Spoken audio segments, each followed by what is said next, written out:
For millennia, people across entirely disconnected cultures have reported sudden, overwhelming encounters with the divine. They see angels, they feel an invisible presence in an empty room, or they experience a profound sense of universal oneness. Historically, the scientific community has treated these profound events with heavy skepticism. Because a spiritual vision resists laboratory quantification, researchers have largely dismissed them as hallucinations, delusions, or extreme cases of wishful thinking. But a Canadian neuropsychological researcher named Dr. Michael Persinger approached the problem differently. He proposed that these mystical encounters are completely real to the person experiencing them, but they are not supernatural. They are generated by invisible, biological forces. Looking at this 3D model of the brain, Persinger identified the temporal lobe, the region situated just behind the ears, responsible for sensory input and emotion, as the exact physical hardware where these mystical encounters are produced. Moving the search for the divine from the spiritual realm into a measurable biological mechanism changed the stakes of the inquiry. If these encounters can be mapped to a physical location, it suggests they can be intentionally triggered. To test this hypothesis, Persinger and his colleague Stanley Coren built a controversial device. Originally called the Coren helmet, the media quickly gave it a new name, the God helmet. The testing protocol was rigorous. Volunteer subjects were brought into a laboratory, blindfolded and seated inside an electromagnetically shielded acoustic chamber, stripping away all external sights, sounds, and signals. Once isolated, the helmet fed micro-Tesla strength magnetic fields across the temporal lobes. Designed to mimic the amygdala's jagged, burst-firing profile, these patterns disrupt the left and right hemisphere's perfect balance.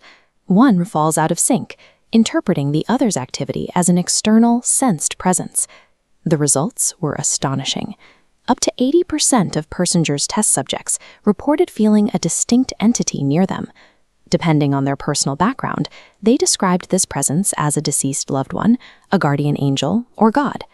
If flipping a magnetic switch in a controlled laboratory setting can reliably synthesize a profound encounter with the divine, it implies that centuries of religious revelation might be rooted in human neurochemistry. When these findings went public, they triggered a massive media frenzy. Journalists and documentary crews flocked to Laurentian University to experience what was being called the neuroscience of the soul. But the scientific community pushed back hard. Prominent evolutionary biologist Richard Dawkins visited the lab and strapped on the helmet, hoping for an altered state. He felt absolutely nothing. A more systemic blow came from a Swedish research team led by Per Granqvist. They attempted a rigorous replication of the helmet experiments and failed to reproduce the effects, concluding that Persinger's subjects were simply experiencing the placebo effect. Persinger fiercely defended his life's work. Pointing to this complex readout of the brain's rhythm, he argued that the Swedish team's replication failed because they relied on hardware that couldn't reproduce the exact physiological magnetic patterning required to trigger the temporal lobes. This leaves us with a lingering philosophical stalemate. Is the God helmet genuinely activating the biological roots of the divine, or is it a high-tech prop that successfully tricks a willing mind? To answer that, we have to look outside the laboratory. If micromagnetic fields can manifest angels and ghosts in a dark room, Persinger wondered what the massive, naturally occurring magnetic fields of the Earth's crust do to the human mind in the wild. This inquiry led to his tectonic strain theory, a sweeping biophysical explanation for globally reported paranormal phenomena. Deep in the Earth's crust, the slow cooling of the planet causes massive geological stress to accumulate along fault lines. As rocks like granite are compressed, they generate transient electromagnetic fields and localized luminous displays, frequently documented as earthquake lights. According to Persinger, these immense natural magnetic fields interact with the human brain exactly like the God helmet does. If someone is standing in a region where tectonic strain peaks, their temporal lobes are stimulated, providing a purely physical explanation for mass UFO sightings and crowd-witnessed apparitions. He eventually expanded this framework to include the Schumann resonance, the Earth's natural background electromagnetic frequency of 7.83 Hz, suggesting human biological rhythms are constantly interacting with the planet's own magnetic pulse.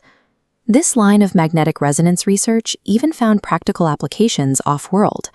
Devices emitting this specific frequency were taken to the International Space Station, where they were used to help astronauts recover bone mass lost in microgravity. Michael Persinger died in 2018. He left behind over 500 academic articles and a legacy that remains deeply polarizing. His career stands as a persistent attempt to bridge the gap between our deepest spiritual experiences and the magnetic forces of the physical universe.